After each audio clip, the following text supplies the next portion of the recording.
Bismillahirrahmanirrahim. Elhamdülillahi Rabbil alemin. Vessalatu vesselamu ala eşrefil enbiyai vel murselin. Nebiyyina Muhammedin ve ala alihi ve ashabihi ecma'in. Rabbi şrahli sadri ve yessirli emri. Vahlul ugdeten min lisani yefkahu kavli. Allahümme allimna ma yenfa'una.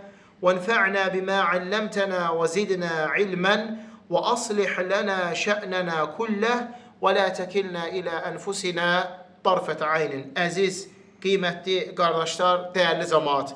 Aləmlərin Rəbbi olan Allaha sonsuz həmd sənalar olsun.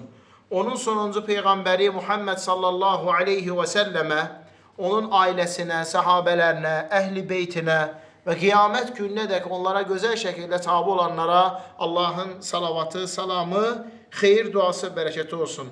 Həmd olsun uca Allaha, Allah Teala bizləri gözəl, fəzilətli elm məclisində cəm edib topladı. Həqiqətən də insanın elm öyrənməsi, vaxtını, ömrünü, həyatını elmə sərf etməsi Allah yanında ən qiymətli, ən mötəbər ibadətlərdən, əməllərdən sayılır. Dəyərli cəmaət, bizlər uca Allahın müvəffəqiyyəti ilə fiqh dərslərimizə, dinimizi, şəriətimizi öyrənməyə davam edirik.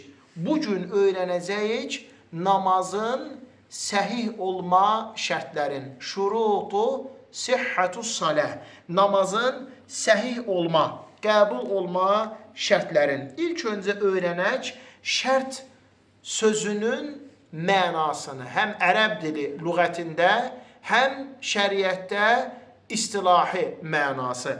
Ərəb dilində şərt lazım olan əlamət deməkdir. Əl-əlamətul lazimətu.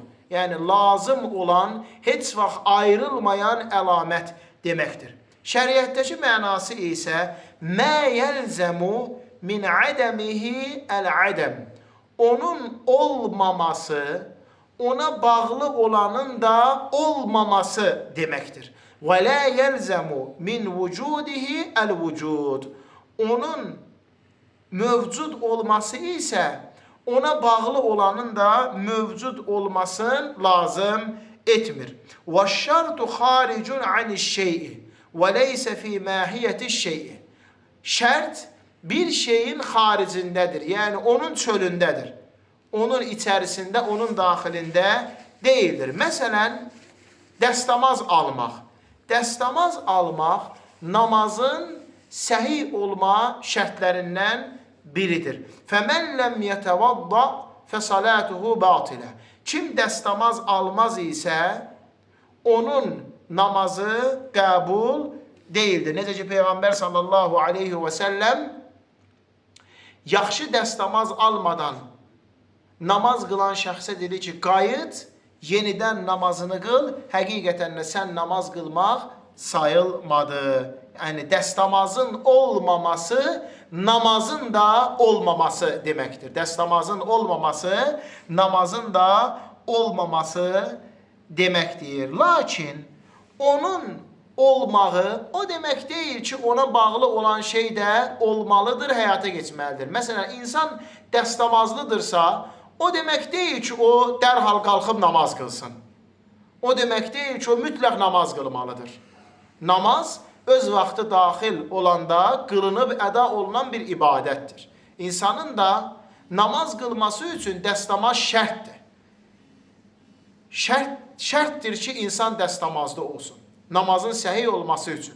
Amma insanın dəstəmazda olması o demək deyil ki, o mütləq namaz qılmalıdır. Məsələn, evlənmək üçün insanın vəlisinin razılığı şərtdir.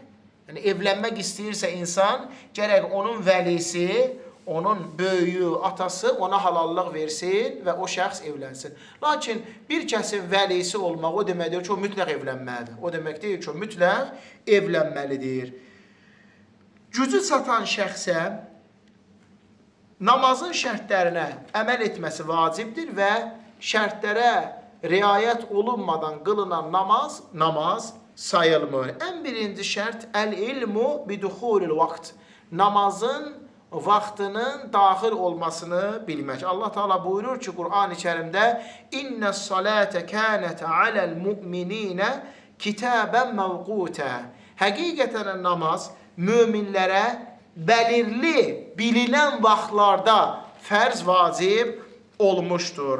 Rasul sallallahu aleyhi ve sellemin səhih sünnəsində namazın vaxtları təyin olunub göstərilmişdir. Necə ki biz namazın vaxtları dərslərin keçəndə bunları öyrəndik. Sübh namazının vaxtın, günorta namazının vaxtın, asr namazının vaxtın, məğrib namazının vaxtın və işa namazının vaxtın keçib öyrəndik. Namaz vaxtla olan bir ibadətdir.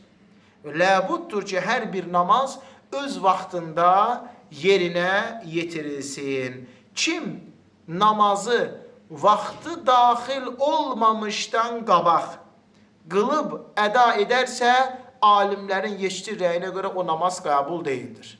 O namaz sayılmır. Məsələn, insan asr namazını vaxtı daxil olmamışdan qabaq günorta qılarsa, onun namazı sayılmır. İnsan işa namazını vaxtı daxil olmamışdan qabaq məğrib vaxtında qılarsa, onun namazı sayılmır.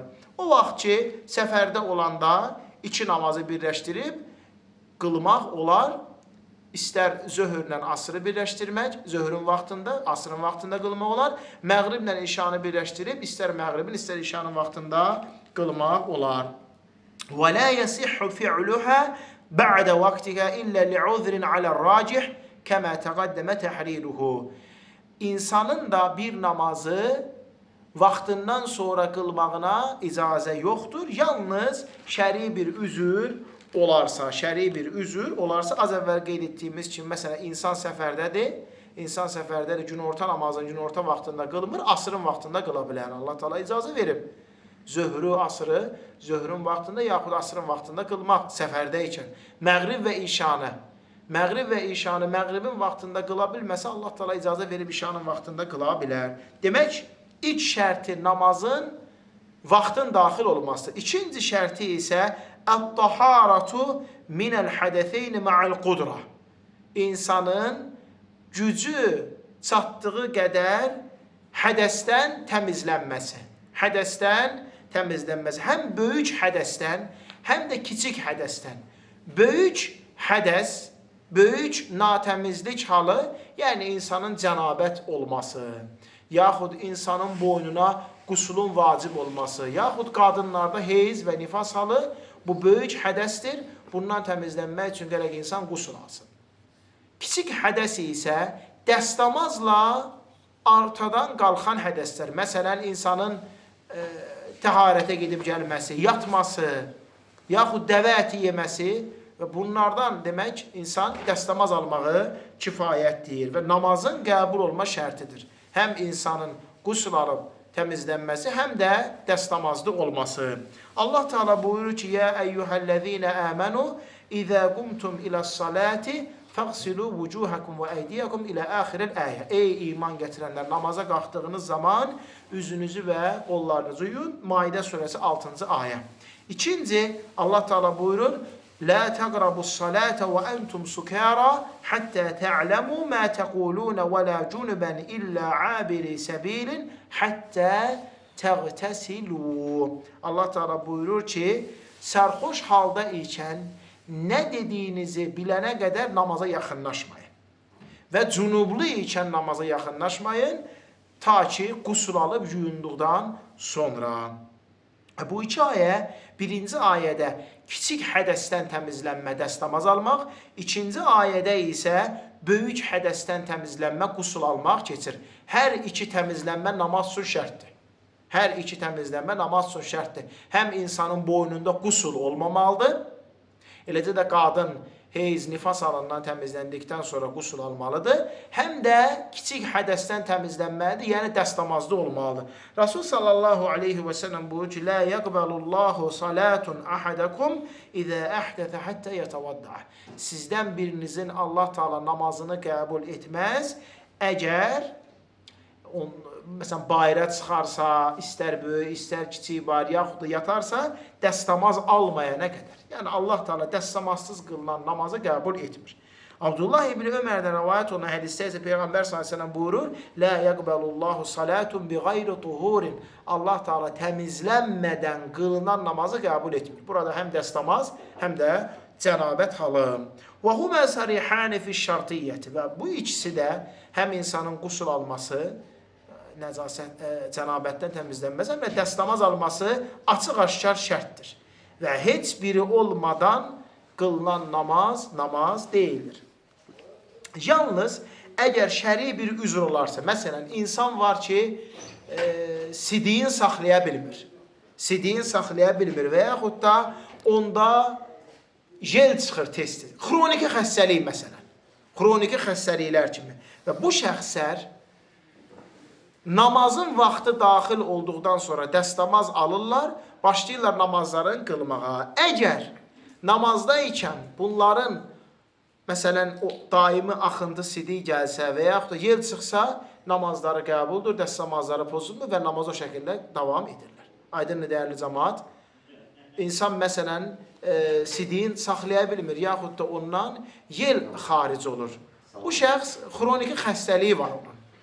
O şəxs namazın vaxtı, məsələn, günorta namazın vaxtı gözləyir, daxil olur, dəstəmaz sonra alır və başlayır namazın qılmağa. Namazda ikən ondan nəsə gəlsə, onun namazı batil deyildir. Və həmçinin müəllif buyurur ki, ola bilsin insan iki təmizlənmə maddəsinin heç birini tapmasın. Nə su var, nə torpaq var. Bu şəxs, məsələn, zindandadır. Bir yerə bağlayıblar. Nə su yoxdur, nə də suyun əvəzində təmizlənmə maddəsi olan torpaq yoxdur. Bu şəxs nə edir? O halı üzərə namazın qılır. O halı üzərə namazın qılır. Allah subhanahu ta'ala insanı yalnız gücü çatdığı qədər mükəlləf edir. Müəllif buyurur ki, Həl yuştaradu taharatu minən nəcəsi fil bədəni və thəvbi vəl məkən. İnsanın bədənindəki, yaxud da paltarındakı, yaxud da namaz qıldığı yerindəki nəcasətin təmizlənməsi də şərtdirmi? Paltarın, bədənin, namaz qılacağın yerin təmiz olması. Amma bədənin təmiz olması bu vacibdir.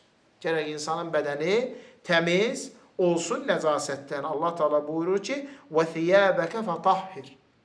Paltarını təmizlə. وَإِذَا وَجَبَ تَطْهِيرُ الثَّوْبِ فَتَطْهِيرُ الْبَدَنِ أَوْلَى. Əgər Allah Teala namaz qılarkən paltarın təmizliyini əmr edirsə, bədənin təmizliyi ondan daha əvlə, daha üstündür. Bədənin təmizliyi ondan daha üstündür. Peyğəmbər sallallahu aleyhi və səlləm demək, bayıra çıxan zaman insanın istinca və isticmar etməsini buyurur. İstinca yəni su ilə təmizlənməsini.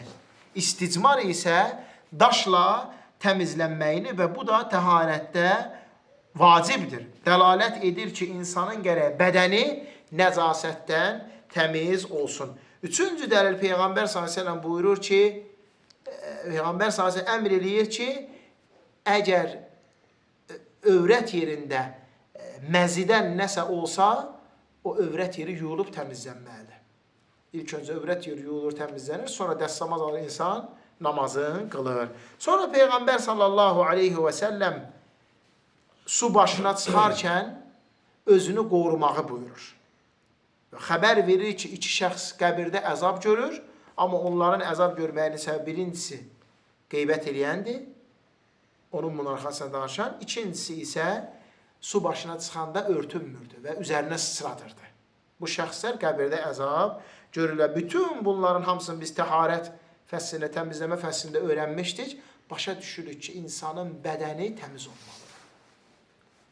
İnsanın bədəni nəcasətdən təmiz, pak olmalıdır. İkinci, paltarın təmiz olması. Və vacibdir ki, insanın namaz qılarkən paltarı təmiz olsun. Allah Teala buyurur, وَثِيَابَكَ فَطَحِّرْ. Paltarını təmizlə. Peyğəmbər sallallahu aleyhi və səlləm heyz qanı dəymiş paltar haqqında deyir ki, ilk öncə onu qaşı və sonra onu demək su ilə ovala və sonra onun üzərinə su səp və sonra onunla namaz qıl. Aydınlı dəyərli cəmaat, yəni onu qaşımaq, sonra su ilə qaşımaq dırnaqla. Sonra su ilə ovalamaq və sonra üzərinə su töküb o həmin yeri Su ilə təmizləmək və sonra namaz qılmaq. Bunu göstərir ki, gərək insan namaz qılmamışdan qabaq paltarı təmiz olsun. Peyğəmbər sallallahu aleyhi və səlləmin namazda ayaqqabısını çıxarması. Cəbrail aleyhissalam gəlir ona, Rasul sallallahu aleyhi və səlləm namaz qıldırır cəmaata ayaqqabı ilə. Cəbrail aleyhissalam gəlir ona əmr edir ki, ayaqqabısını çıxarsın, çünki ayaqqabısında nəcasət var idi. Peyğəmbər sallallahu aleyhi və səlləm də ayaqqabısını çıxardır, o şəkildə qılmır. Bu da dəlalət edir ki, demək insanın paltarı, ayaqqabısı, əgər ayaqqabı ilə namaz qılırsa, mütləq nəzasətdən təmiz olmalıdır. Təmiz mütləq olmalıdır. Və sonra isə namaz qılacağın yerin də təmiz olması şərtdir. Namaz qılacağın yerin təmiz olması şərtdir. Allah Subhanahu taala Quran-ı Kərimdə buyurur ki: "Və ahidna ilə İbrahim və İsmailə en tahhira beytiyə lit-taifinə vəl-akifinə vəl-rükə'is sucud." Biz İbrahimə və İsmailə buyurduq ki, Məscid-i Haramı təmizləsinlər. Təmizləsinlər. Namaz qılanlar, tavaf eləyənlər və etiqafda qalanlar üçün. Məscidin təmiz olması, burada namaz qılacağın yerin insanın təmiz olması. Demək, dəyərli qardaşlarım, insanın paltarı təmiz olmalıdır, insanın bədəni təmiz olmalıdır və insanın namaz qılacağı yer təmiz olmalıdır. Bunlar hamısı namazdan qabaq görüləsi işlər. Məsələn, insanın paltarını namazda bilir ki, məsələn, mənim paltarımda nəsə var. Aydındır. O şəxs namazdan çıxsın mı? Xeyr. Bacarırsa, namazda ikən ondan xilas olsun. Necə ki, Peyğəmbər s.ə.v namaz qıla-qıla ayaqqabısını çıxartdı, amma namazda davam edir. Corabdırsa, corabı çıxarsın. Aydındır. Corabdırsa, corabı çıxarsın. Amma elə bir şeydir ki, namazda bilir artıq.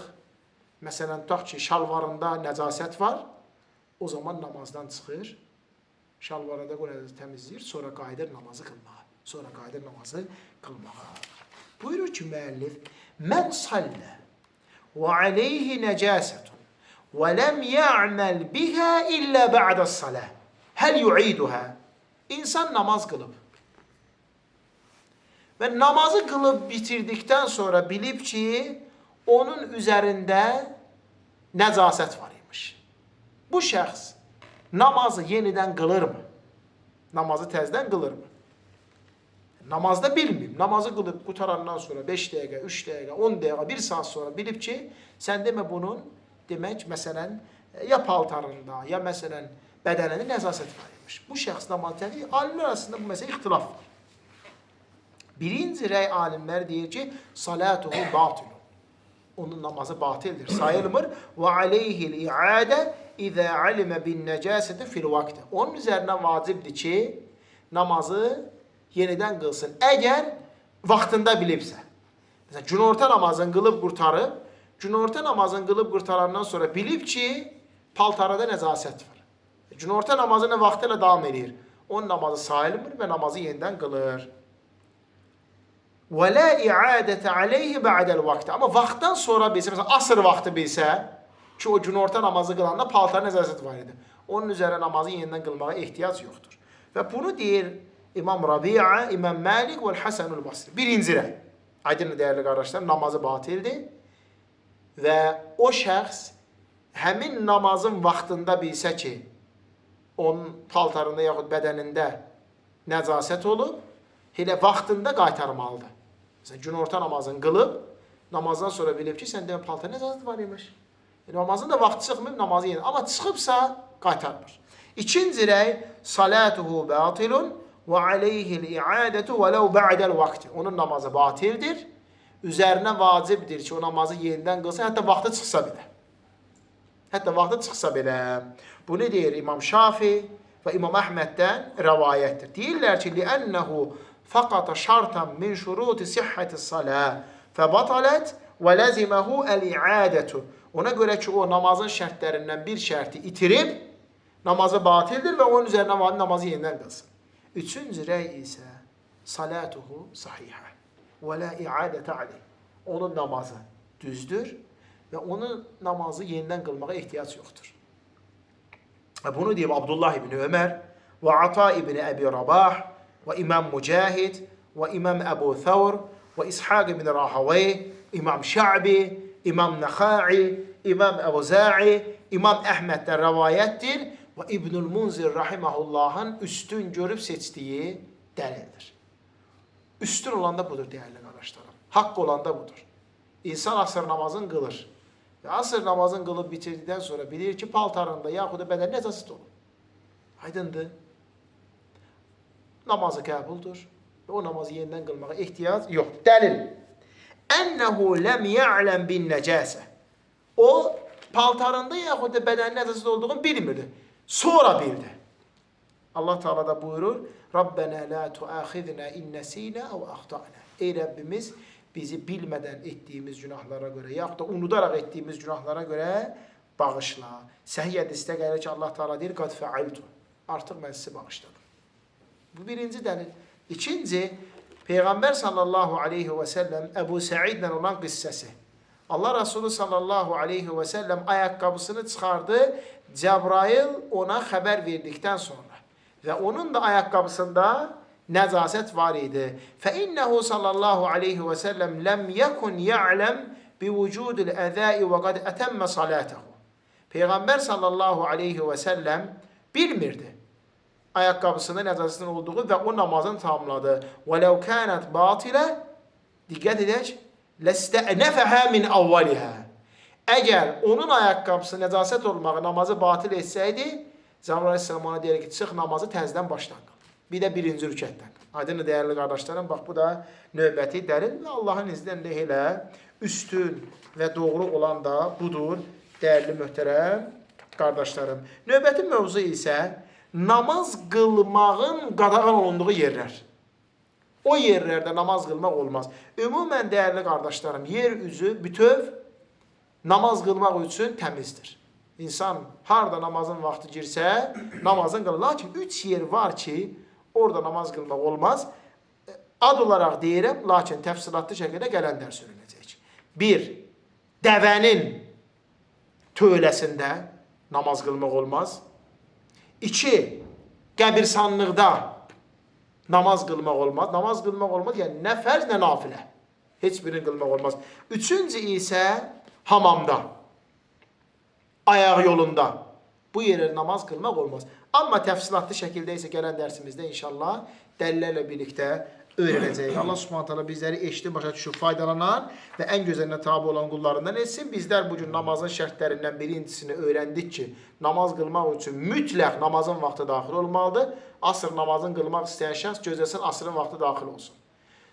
Məğribi qılmaq istəyən şəxs, işanı qılmaq istəyən sübh, zöhr, gözləsin ki, namazın vaxtı daxil olsun. Alimlər yekdir yerə söyləyirlər ki, kim bir namazın vaxtı daxil olmamışdan qabaq onu qılsa, onun namazı sayılmır. Onun namazı sayılmır.